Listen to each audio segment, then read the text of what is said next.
Je le dis avec humilité, mais je le dis avec fierté, nous sommes des pionniers. Nous avons inventé quelque chose de nouveau et les Grenoblois nous ont entendus. Nous sommes en train de construire un chemin pour l'espoir. Ce soir, il se passe vraiment quelque chose à Grenoble.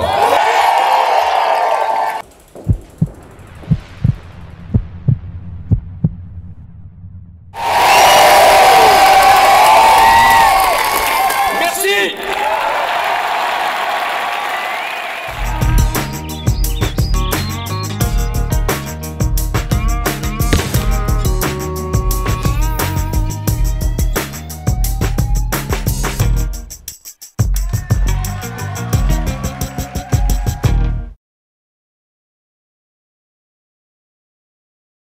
Il y a tout juste un an, le 30 mars 2014 au soir, il s'est donc passé quelque chose sur cette place. C'est ici qu'il y avait eu la célébration de la victoire donc, de la liste Une ville pour tous, qui était menée par Éric Piolle. Quelques minutes auparavant, dans un appartement à 2 pas de la place, Éric Piolle, entouré de sa famille et de sa garde rapprochée, découvre la victoire d'Éric Piolle sur Grenoble. L'émotion l'envahit, il essuie une larme. Le nouveau maire s'apprête à rencontrer les Grenoblois qui l'attendent devant le musée. Et devant la foule qui l'acclame. C'était possible et on l'a fait! Contre toute attente, Grenoble est devenue la première grande ville écologiste de France. Son maire, Éric Piolle, quadra, ingénieur, entré au Parti écologiste en 2009, affectionne particulièrement le vélo. C'est la première fois qu'une municipalité de cette taille-là, acquise par le Parti socialiste précédemment, bascule vers une force qui se situe à sa gauche. Et ça, c'est quelque chose qui ne s'était jamais produit par le passé. Et donc là, il y avait un élément non seulement de surprise, mais d'événement dans la vie politique française. Celui qui vous dira qu'il l'avait vu venir depuis le début, méfiez-vous-en.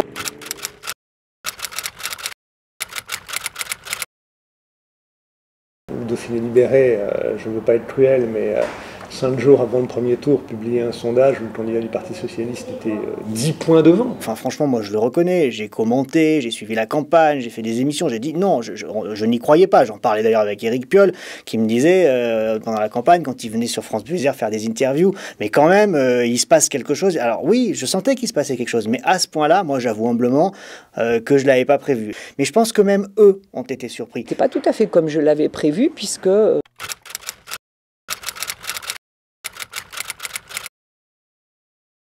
moi, j'étais persuadée, j'étais 28e sur la liste, et j'étais persuadée que je ne repartais pas, puisque c'était aussi mon souhait. Une campagne colorée, enjouée, qui a séduit bon nombre de Grenoblois dès le premier tour, provoquant un séisme chez le favori des sondages, Jérôme Safar. Je ne vais pas non plus tourner autour du pot.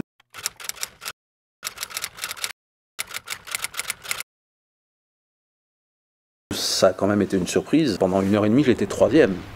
J'étais même pas 2e, j'étais 3e. C'est-à-dire que les premières remontées de bureau, elles sont dramatiques. Je suis 3e pratiquement partout.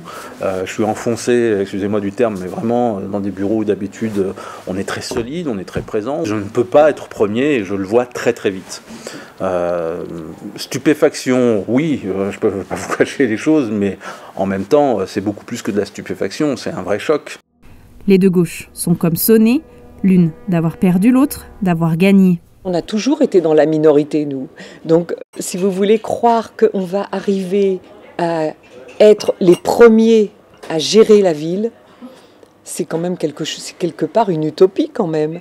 Le candidat tête de liste, Éric Piolle, lui, avait confiance dans la victoire. Et il nous transmettait cette confiance. Et il nous disait, mais si, on peut y arriver. Moi, je peux pas dire que j'ai été surpris, non.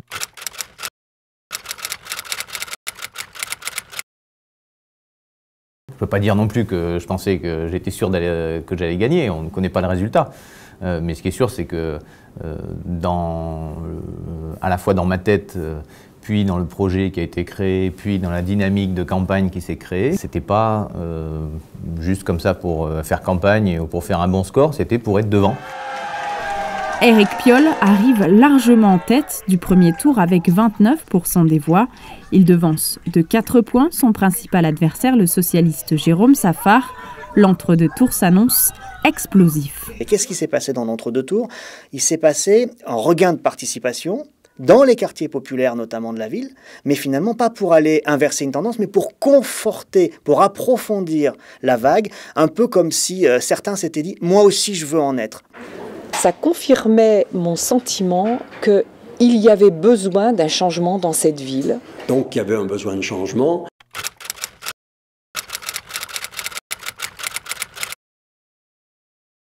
Et l'habileté, le marketing de l'extrême gauche ont fait que ce besoin de changement, c'est Piolle qui l'a incarné, alors que logiquement cela aurait dû être la droite. À Grenoble, la droite ne s'est toujours pas remise de la chute d'Alain Carignan.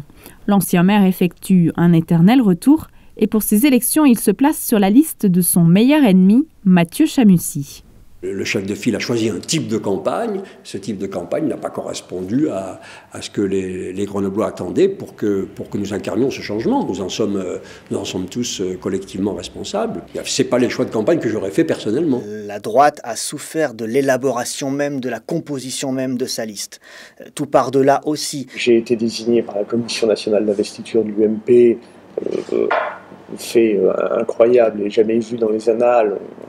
On me composait la liste que je devais conduire. C'est monté jusqu'à Paris. Il y a eu une bataille entre Copé d'un côté qui soutenait les amis d'Alain Carignan et Fillon de l'autre qui soutenait Mathieu Chamussy. Et puis après, il y a eu une liste dissidente alimentée par certains de l'UMP. On ne peut pas dire que quand je ne suis pas sur la liste, mes amis ne votent pas pour, et quand je suis dessus, mes amis ne votent pas. Je crois que maintenant, il y a une tête de liste. Quand on est responsable d'une équipe comme celle-ci, on assume les responsabilités. Ces divisions-là, cette fracture de la droite, elle n'a pas forcément permis à la droite de parler de son projet.